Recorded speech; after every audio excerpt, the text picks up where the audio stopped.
You've felt it before. That specific exhaustion after a long social event, even one you genuinely enjoyed. Or the opposite.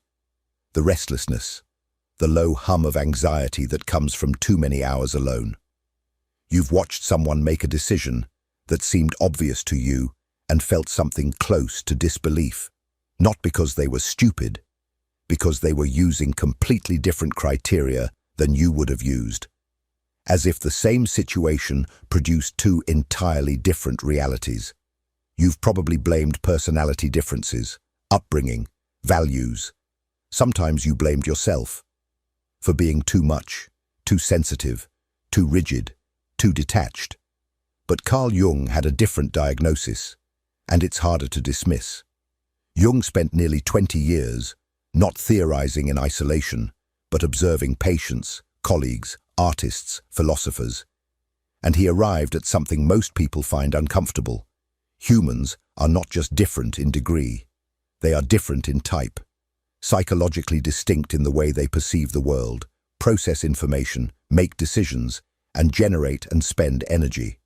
Not randomly, not arbitrarily, but according to a deep structure that forms early and persists.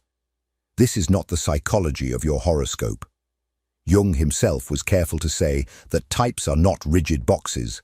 They are patterns, tendencies so consistent, so structural, that once you see them, you cannot unsee them. In Psychological Types, he wrote that these differences create genuine incomprehension between people. Not miscommunication, incomprehension. Two minds looking at the same event and arriving at conclusions so different that each suspects the other of either stupidity or dishonesty. That conflict you keep having with the same person. The career that drains you even though it looks correct on paper. The decisions you keep making that feel right in the moment and hollow in the aftermath. These aren't failures of willpower or character. They may be what happens when a person spends years operating against their own psychological architecture, forcing processes that don't belong to them, suppressing the ones that do. What Jung offers is a map, not a flattering one, not a map that tells you you're special and misunderstood and just need to find your people. A map that shows you where you actually are, and more uncomfortably, why you keep ending up there. By the end of this video, you'll be able to name your type, not as a label, but as a structure. You'll understand why certain tasks energize you and others hollow you out, why certain people exhaust you without meaning to, why you keep excelling in some areas and blindly, repeatedly failing in others. And you'll understand that this knowledge is not comfort, it is responsibility. Because once you know how your mind is built, you lose the excuse of not knowing. Forget everything you think you know about introversion and extroversion. The popular version, shy versus outgoing, quiet versus loud, loner versus social butterfly, is not just incomplete. It's a distortion that has caused millions of people to misunderstand their own psychology for decades. Jung's distinction cuts deeper than behavior. It points to something structural, the direction of your psychic energy, where it naturally flows, where it originates. For Jung, introversion and extroversion are not personality traits you perform. They are attitudes, fundamental orientations of the psyche that determine how you relate to the world before you even make a conscious choice. The extrovert's energy moves outward, toward objects, people, events, stimulation. The external world is not just interesting to the extrovert, it is energizing. It is where thinking happens, where processing happens, where the extrovert feels most alive. Isolation doesn't just bore the extrovert, it depletes them. It cuts them off from the source. You've seen this. The person who thinks out loud, who needs to talk through a problem to understand it, who returns from a crowded event more energized than when they arrived. That's not performance. That's the energy moving in its natural direction. The introvert's energy moves inward, toward reflection, internal imagery, subjective meaning. The introvert doesn't avoid people out of fear or social failure. They retreat because the interior world is where cognition actually happens for them. Excessive external stimulation doesn't just tire the introvert. It interferes. It crowds out the internal space where ideas become clear. Jung noted that the introvert often appears passive or hesitant to the extrovert, not because they lack engagement, but because their engagement is happening somewhere the extrovert can't see. Here is the critical part. Neither attitude is superior. Jung was explicit about this in a way that most people who invoke his name forget. Each attitude has its own logic, its own blind spots, its own form of pathology when pushed to the extreme. The extrovert who never turns inward loses contact with their own interior life and becomes hostage to circumstance. The introvert who never moves outward becomes increasingly isolated, increasingly disconnected from reality, increasingly tyrannized by their own subjective world. What creates the damage is not being introverted or extroverted. What creates the damage is living against your natural attitude without knowing it. The introvert who has spent 20 years performing extroversion in careers that demand constant social output, in relationships that require perpetual availability, in cultures that reward visibility and punish stillness, doesn't just feel tired. They feel like something is wrong with them, like they are fundamentally deficient, like everyone else has access to an energy source they were never given. They weren't deficient. They were running the wrong engine. Jung observed this in clinical practice. People who came in exhausted, anxious, chronically underperforming, often weren't failing because of trauma or pathology. They were failing because they had spent years in systematic conflict with their own psychological structure. Not because anyone forced them, because they didn't know their structure existed. Knowing whether you are introverted or extroverted is the beginning of the map, but it is only half of it. The other half is more precise and more revealing, because within each attitude, there are 4 entirely different ways the mind can be organized, and that is where your type lives. If this content is making sense to you, click the subscribe button and subscribe to the channel. Thank you for your support. Every mind does 2 things constantly. It takes in information, and it makes judgments about that information. What Jung discovered, through decades of clinical observation, not theoretical speculation, is that people don't just differ in how much they do these things. They differ in which mental process they trust, which one feels natural, automatic, reliable, and which ones feel foreign, effortful, unreliable. He called these the 4 functions, and they divide cleanly into 2 pairs. The first pair are the perception functions, the 2 ways a mind can absorb reality: sensation and intuition. Sensation focuses on what is concretely present: facts, details, the tangible, verifiable, immediate. The person dominant in sensation trusts their senses above all else. They want evidence they can touch.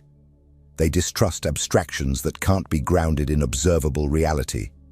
They are practical, literal, precise. When you give them a theory, their first question is, where's the proof? The intuitive, by contrast, barely registers the surface. They perceive patterns, possibilities, hidden connections. They see not what is, but what could be, what the data implies, what the situation might become, what meaning lies beneath the obvious. They are often right about things they cannot explain, and they are often impatient with details that seem to miss the point. These 2 types can look at the same situation and see entirely different things, not because one is smarter, because they are using different instruments. The second pair are the judgment functions, the 2 ways a mind can evaluate and decide: thinking and feeling. This is where Jung gets most misunderstood, so pay attention. Thinking, as a function, makes decisions based on impersonal logic, objective analysis, consistency of principle. The thinking type asks, what is true? What is efficient? What does the evidence conclude, regardless of who is affected? This is not coldness. It is a cognitive preference for impersonal criteria. Feeling, as Jung defined it, is not emotion. It is a judgment function that evaluates based on personal values, relational impact, and what matters to the people involved.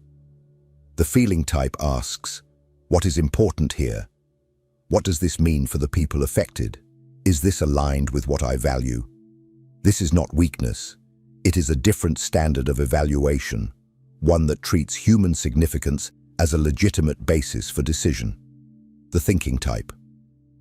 Watching a feeling type make a decision often concludes they are being irrational. The feeling type watching a thinking type make a decision often concludes they are being cruel. Both are wrong. They are using different functions to navigate the same reality. Now here is what Jung added that makes the system genuinely dangerous to ignore. Everyone has all four functions, but they are not equal. One function becomes dominant, the most developed, the most trusted, the one you reach for automatically under pressure. A second function supports it. The third is less developed, less reliable. And the fourth, what Jung called the inferior function, is the most primitive, the most unconscious, the least under your control. Your dominant function is your greatest strength. It is also your greatest blind spot, because you assume everyone else is using it too. You assume your way of taking in reality or making decisions is simply the correct way, the obvious way, and that people who don't share it are confused or deficient. They're not confused, they're dominant in a different function, and they think exactly the same thing about you. This is the architecture of the 8 types. Each one is defined by which function is dominant, and whether that function is directed outward or inward. That combination determines not just how you think, but how you live, what you pursue, what exhausts you, and where you will reliably, predictably fail if you never look at it honestly. In the next part, we go through each one. 8 types, not 8 boxes, 8 structures, each with its own logic, its own way of moving through the world, its own characteristic excellence, and its own characteristic failure. Read these not as descriptions of other people. Read them as mirrors. The extroverted thinker organizes the external world through objective logic. This is the person who builds systems, creates hierarchies, demands efficiency, and has very little patience for sentimentality in professional contexts. They are often effective leaders, clear, direct, results-oriented. Their blind spot is the human cost of their decisions, which they consistently underestimate. They don't lack feeling. They lack access to it when it matters most. The introverted thinker builds internal frameworks to understand how things work, not to act, to understand. This type produces philosophers, theoretical scientists, systems architects. They detect inconsistencies others miss entirely. Their failure mode is paralysis, so much analysis that action becomes impossible. And when someone challenges their logic, they often experience it as a personal attack, which reveals just how identified they are with their own reasoning. The extroverted feeler creates and maintains social harmony. They read the emotional temperature of a room with precision most people can't access consciously. They are warm, adaptive, attuned. Their pathology is the slow erasure of their own needs in the service of everyone else's. Ask an extroverted feeler what they want, genuinely want, and watch the discomfort. They've been answering that question with what others need for so long, they've lost the thread back to themselves. The introverted feeler lives by a deeply private system of values. They don't broadcast their ethics.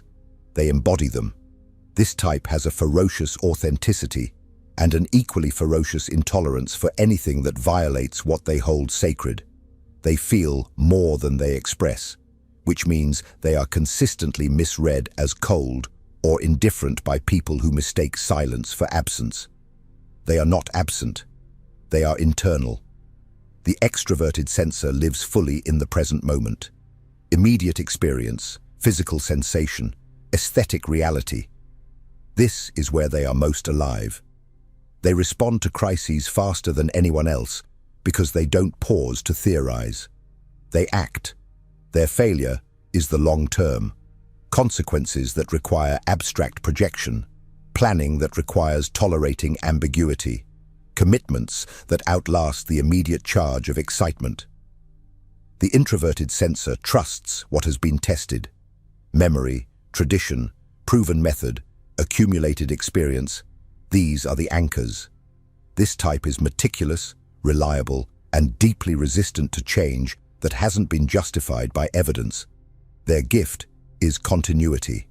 Their cost is rigidity.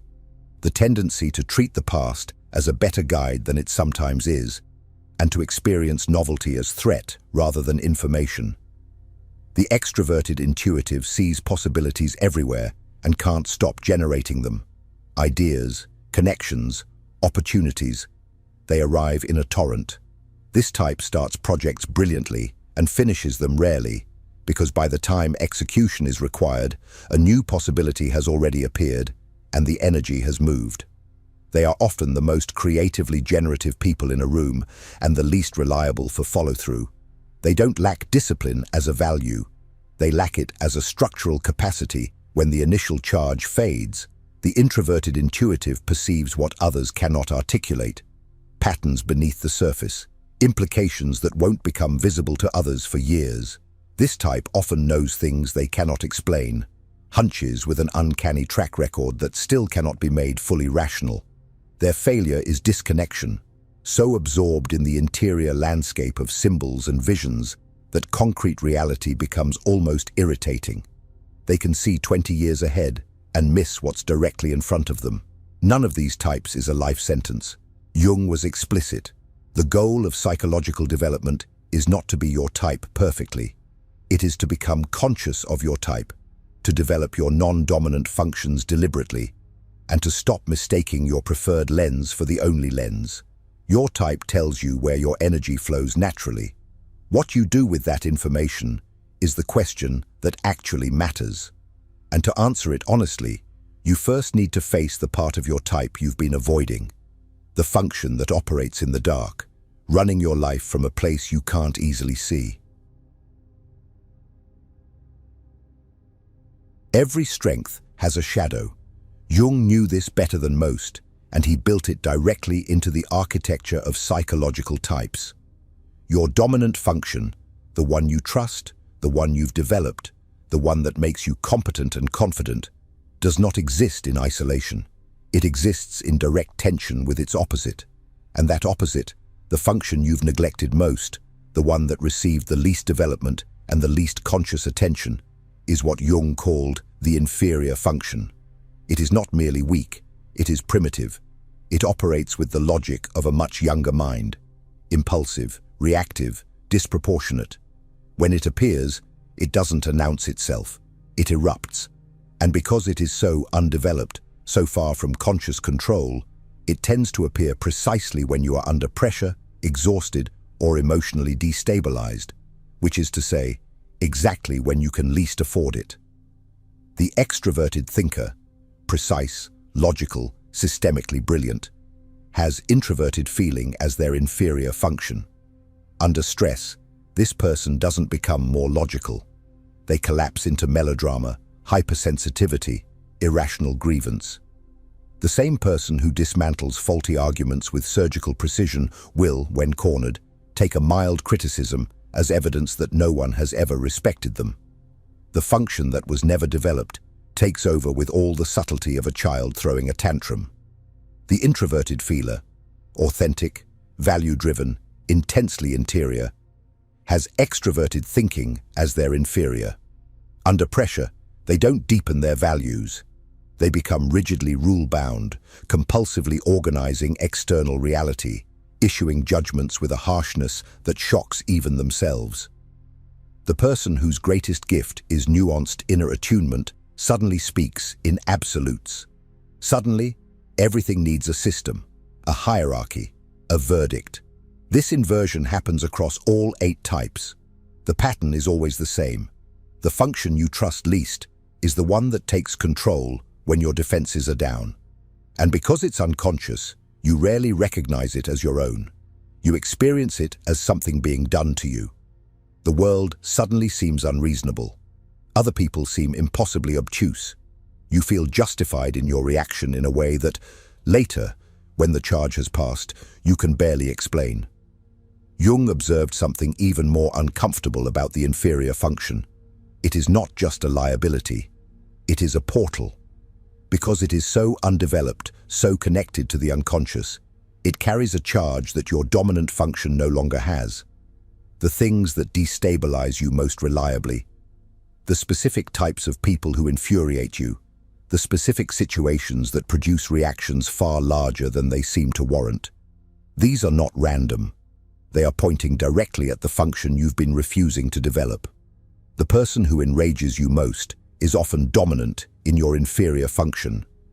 Their effortless competence in exactly the area where you are most primitive feels like an accusation. You don't experience it as envy. You experience it as contempt, as proof that they are missing something essential. But what you are actually experiencing is the discomfort of confronting your own undeveloped half.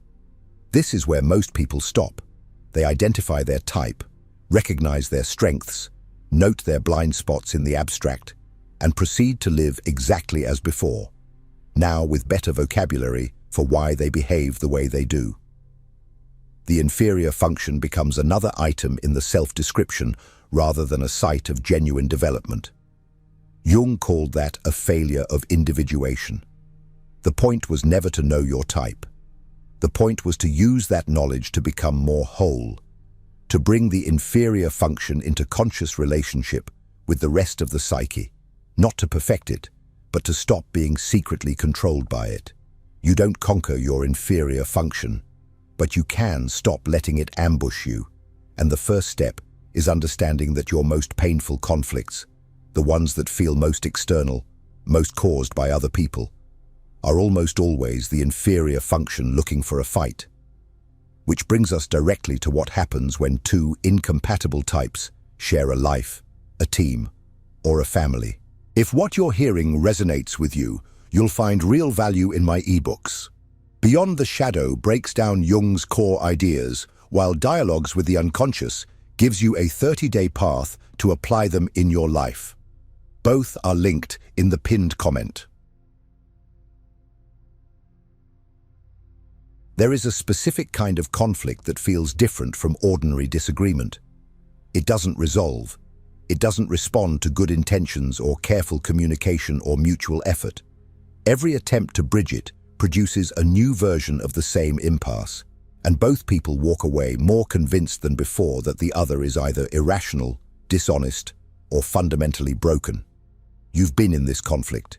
You may be in it, right now. Jung's diagnosis is precise. You are not failing to communicate.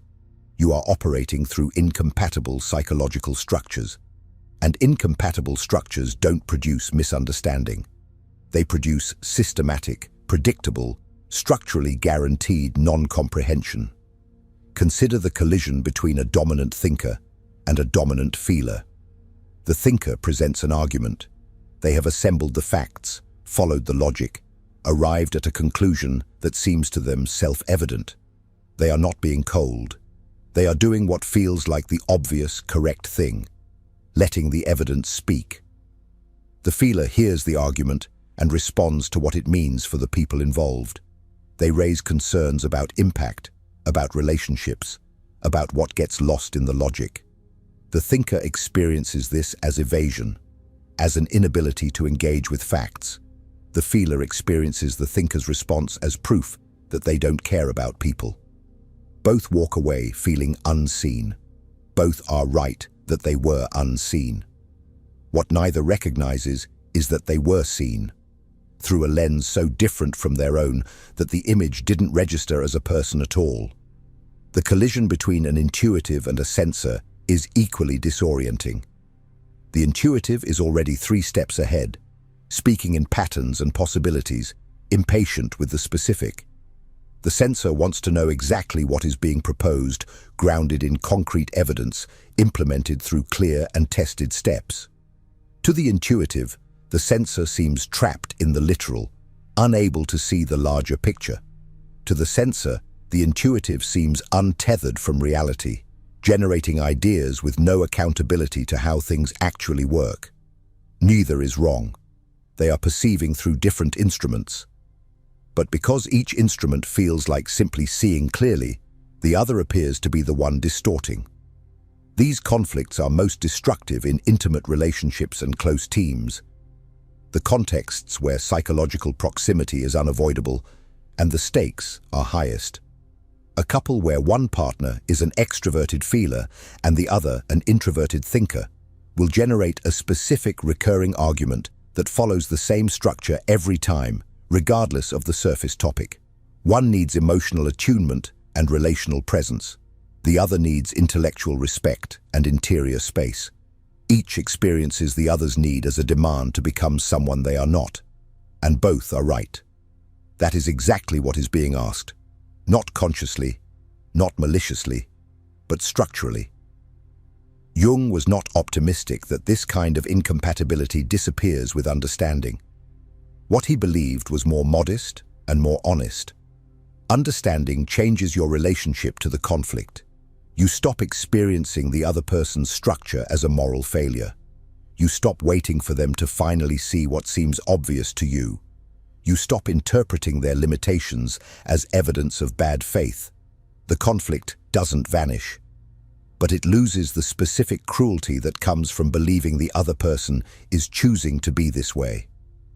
That shift matters, because the alternative, the path most people take, is to spend years in a loop of judgment, resentment, and exhausted repetition, each cycle reinforcing the conviction that the other person is the problem.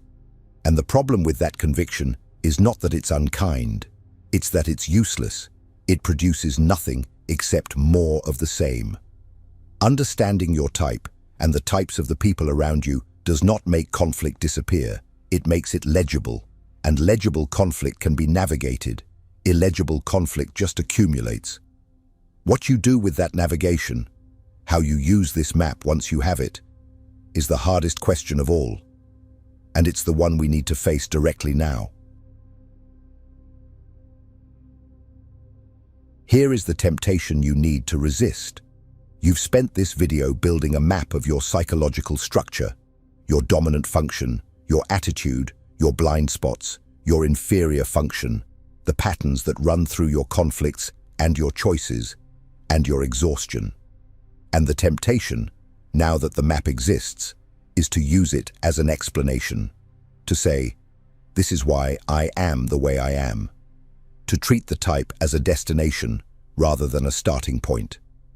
Jung would have called that the most sophisticated form of self-deception available to an intelligent person. Knowing your type is not self-knowledge. It is the beginning of the conditions under which self-knowledge becomes possible. The map is not the territory, and the person who memorizes the map while refusing to walk the actual terrain has learned nothing that matters. What the map actually shows you, if you're willing to look, is where you've been wasting energy.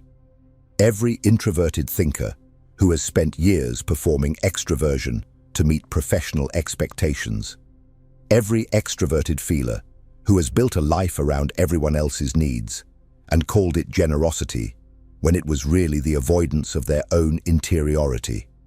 Every extroverted intuitive who keeps starting over, burning the current project for the excitement of the new one, and explaining it as following their passion. The map shows you the pattern. What you've been calling your life may be largely a strategy for staying within your dominant function and avoiding everything else. That avoidance has a cost. Jung observed it clinically. The functions you refuse to develop don't disappear. They go underground. They accumulate charge.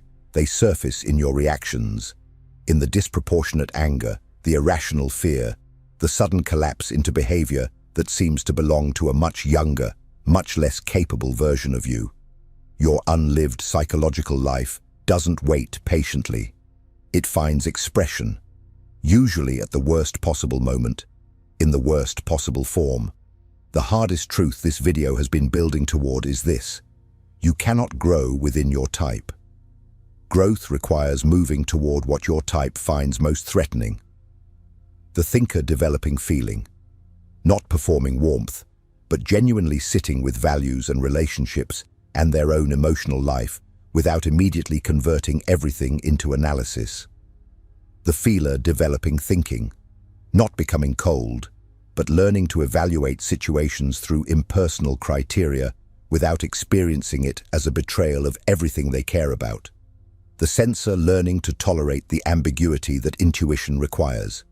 The intuitive learning to finish what they start, to honor the concrete, to live in the present long enough to see what's actually there. This is not comfortable. It will not feel natural. By definition, it cannot, because you are moving into the least developed part of your psyche. Jung did not promise it would feel good. He promised it was the only path toward what he called individuation, the process of becoming a whole person rather than a highly competent fragment of one. The challenge you're left with is not behavioral. It's not a list of things to do differently starting tomorrow. It's a question about what you're willing to confront in yourself. Because your type has been protecting you from something, from the discomfort of your inferior function, from the demands of your undeveloped side, from the specific kind of growth that your particular structure finds most threatening, and that protection has served you. It has also cost you more than you've been willing to calculate. You now have a language for the structure of your own mind. That language is only useful if you do something with it that is genuinely difficult, not just knowing the map, but using it to go somewhere you haven't been. Most people will watch this, recognize themselves, and change nothing. That's not cynicism. It's the pattern Jung documented across decades of clinical work. Insight without action is the most comfortable form of stagnation available. You feel like you've moved. You haven't. If this video did what it was supposed to do, there's something uncomfortable sitting with you right now. Don't explain it away. Don't file it under things to think about later. Stay with it. That discomfort is the only part of this that's actually useful. There's more on this channel that continues where this left off. Not as a sequence you're supposed to follow, but because the questions this video opens don't close neatly. If you're genuinely interested in what Jung was pointing at, you'll find it worth staying.